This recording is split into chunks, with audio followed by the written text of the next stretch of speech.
Allow me to formally introduce myself. You might have guessed, my name is Jamie. I'm 25, and yes, I still live with my parents.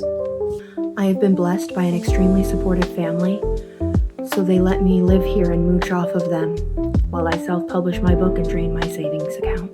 I have a cat, a dog, and a lizard. I'm currently working on self-publishing my debut novel. It's a thriller about an assassin who has two brothers on the other side of the country who don't know what it is she does for a living, and then their roommate becomes the next target, and she has to figure out why and if he's a danger to her brothers.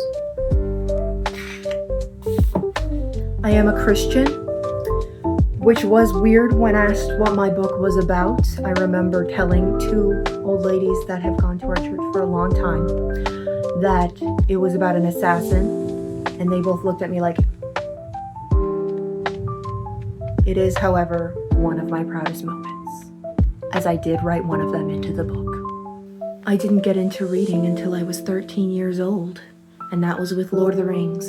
I know what you're thinking. How advanced of her. It is. But I was part of fandoms long before that. You might have noticed my shirt. I'm a Disney kid, now a Disney adult. I even have a little red car. One of the first things I did for it was get a little Rusty's bumper sticker. I also enjoy Marvel, Star Wars, Narnia.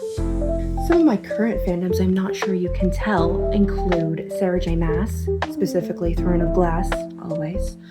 Six of Crows was one of my first, Kaz Brekker forever. Love him. Anything by Marie Lu, Stephanie Garber, just to name a few.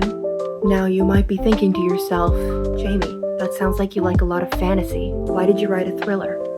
That's a great question, and I don't know the answer. I don't even know where the idea for an assassin book came from. Just one day I was writing it, then I never stopped. But I am severely proud of it, and I love it very much. I am not a visual person, so I have used AI only to picture my characters because I can't see them in my own brain. Now let's discuss tropes. I always said that my favorite was enemies to lovers, and that's not necessarily untrue, but I think my actual favorite is just quite simply siblings. If there are siblings in a book, I will immediately be inclined to purchase said book. I think we can trace that back to Return of the King, the extended edition. I think most of you know where I'm going with this, but that scene with Éomer on the battlefield. I'm not going to go further in case you haven't seen it for some reason, but I think we can trace my love of that trope back to that. Also, I have a sister. And that's all I can think of to tell you about me.